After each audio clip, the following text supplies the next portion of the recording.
মুহূর্তে সাংবাদিক বৈঠক করছেন কুণাল ঘোষ, সেদিকে নজর রাখবো। বিজেপিরা বলে থাকে যে এইটা মানে রাজ্য যে সেরা সেটা রাজ্যের রিপোর্টের ভিত্তিতে হয়েছে। তো সব রাজ্যই তো রিপোর্ট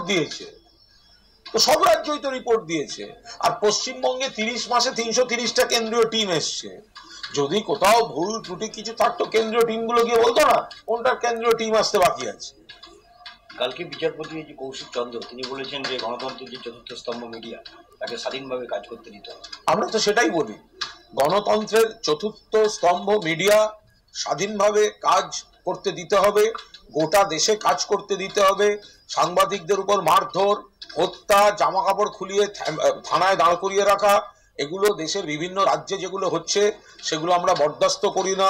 পশ্চিমবঙ্গেও আমরা সাংবাদিক স্বাধীনতায় বিশ্বাস করি, আমরা কোর্টের ক্ষেত্রেও বিশ্বাস করি যে কোর্ট নিরপেক্ষ থাকবে।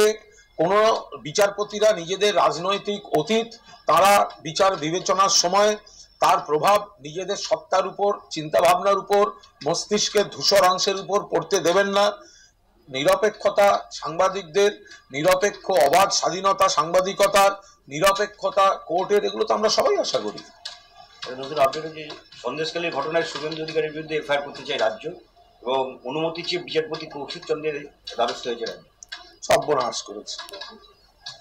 এখন যে শুভেন্দু অধিকারীর বিরুদ্ধে এফআইআর সন্দেশখালীর ঘটনা, এ তো মানে বিরাট সমস্যা। এখন তো আদালত বললে ব্যাপারটা হয় না।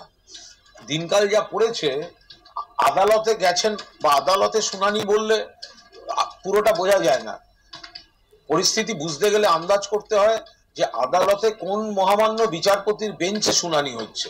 তো এই যে পরিস্থিতিটা, এটা বিচার ব্যবস্থার বিশ্বাসযোগ্যতার পক্ষে কিন্তু খুব একটা ঠিক নয়। আমরা সবাই আদালতকে, বিচার ব্যবস্থা, বিচারপতিদের শ্রদ্ধা করি, কিন্তু এখন যা দিনকাল পড়েছে তাতে আদালতে গেছে বললে হয় না, আদালতে কাল শুনানি আছে বললে হয় না। এটা জিজ্ঞাসা করে নিতে হয় কোন বিচারপতির এজলাসে শুনানি আছে।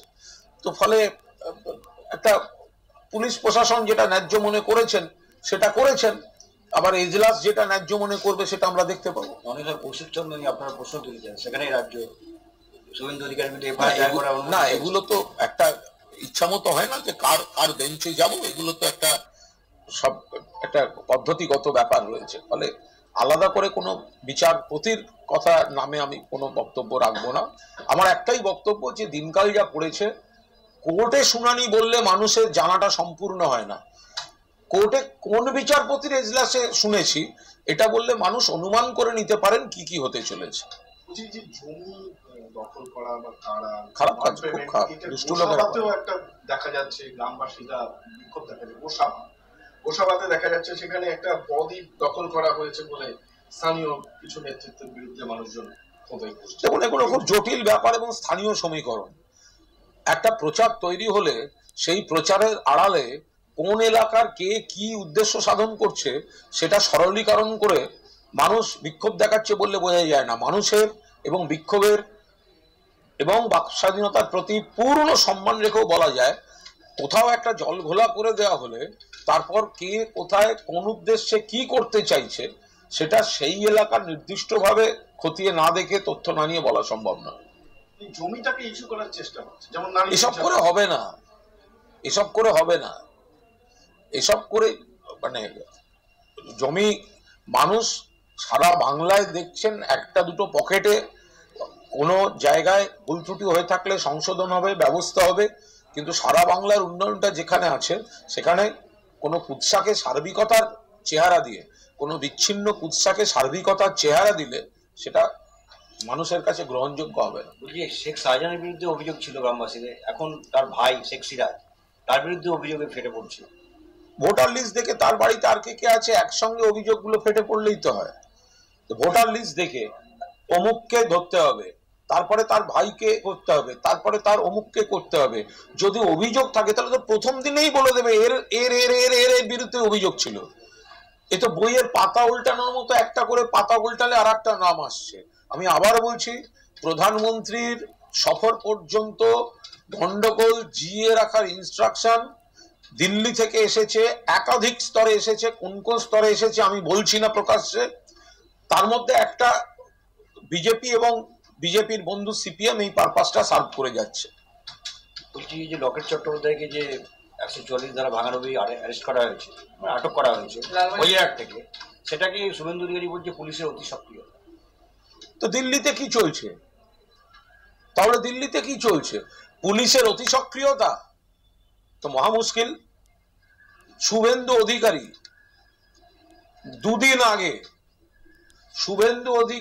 দুদিন আগে একটি টিভি চ্যানেলে, নাম বলছি না, যে কোনো চ্যানেল হতে পারে, একটি টিভি চ্যানেলে তিনি বক্তব্য রাখতে গিয়ে প্রকাশ্যে বললেন, আমি সকালে টুইট করেছি যে মমতা বন্দ্যোপাধ্যায় চুলের মুঠি ধরে বের করে দিয়েছিল, ঠিক করেছে। আবার আর একটা জায়গায় বলেছে এই চুলের মুঠি কথাটা। তো সেই পুলিশি অতি সক্রিয়তাটাকে, পুলিশি নির্যাতনটাকে যে শুভেন্দু অধিকারী সমর্থন করে, তার আজকে লকেটের জন্য দরদে প্রাণ কাঁদছে। শুভেন্দু অধিকারী প্রকাশ্যে বলেছেন মমতা বন্দ্যোপাধ্যায় তার চুলের মুঠি ধরে বের করে দেয়া ঠিক হয়েছে। তিনি প্রকাশ্যে বলেছেন পেটানো উচিত ছিল। এই ভাষাগুলো আমি তো পুলিশকে বলছি, শুভেন্দুর প্রত্যেকটা থিওরি খুব গুরুত্বপূর্ণ, নোট করে রাখুন, শুভেন্দুর উপরই প্রয়োগ করতে কাজে লাগবে। শুভেন্দু প্রকাশ্যে বলছেন মমতা বন্দ্যোপাধ্যায় চুলের মুঠি ধরে বের করে দেয়া ঠিক ছিল, পেটানো উচিত ছিল পুলিশের, মহিলা পুলিশ চুলের মুঠি ধরেছিল, ঠিক করেছিল। এই কথাগুলো বলছে, টুইট করেছি। পুলিশের অতি সক্রিয়তা কোথায় থাকে তখন শুভেন্দু অধিকারী? তো তাই যদি হয়ে থাকে, তো তাহলে আজকে তার উল্টো কথা বলছেন কেন? এখানে তো কেউ চুলের মুঠিও ধরেনি, এখানে কেউ অপমানও করেনি। একজন সাংসদ তার নিজের এলাকায় যাকে দেখা যায় না, তার নিজের এলাকা হুগলিতে যার বিরুদ্ধে পোস্টার পড়ে, নিখোঁজ সাংসদ, তিনি সন্দেশখালী বেড়াতে যাচ্ছিলেন, ফটোশুটে যাচ্ছিলেন, অভিনেত্রী মানুষ, তো সেখানে তাকে গোলমাল করার প্ররোচনা না দিতে দিয়ে তাকে ফেরত পাঠিয়ে দিয়েছে, হয়ে গেল। বলছি যে বিকাশ সিংহকে জামিন দেওয়ার পরও গ্রেপ্তার করা হয়েছিল, আজকে আদালতে, কৌশিক চন্দ্রের আদালতে এই বিষয়টা তাদের আইনজীবীরা তোলে এবং বলেন যে এটা পুলিশের অতি সক্রিয়তা, তদন্ত প্রক্রিয়ায় তারা স্টে চায় কৌশিক চন্দ্রের এজলাসের দ্বারা। এটা যে কোনো ব্যক্তির, তাদের লয়ারে তাদের কথা বলার অধিকার আছে, এ ব্যাপারে মন্তব্য করব।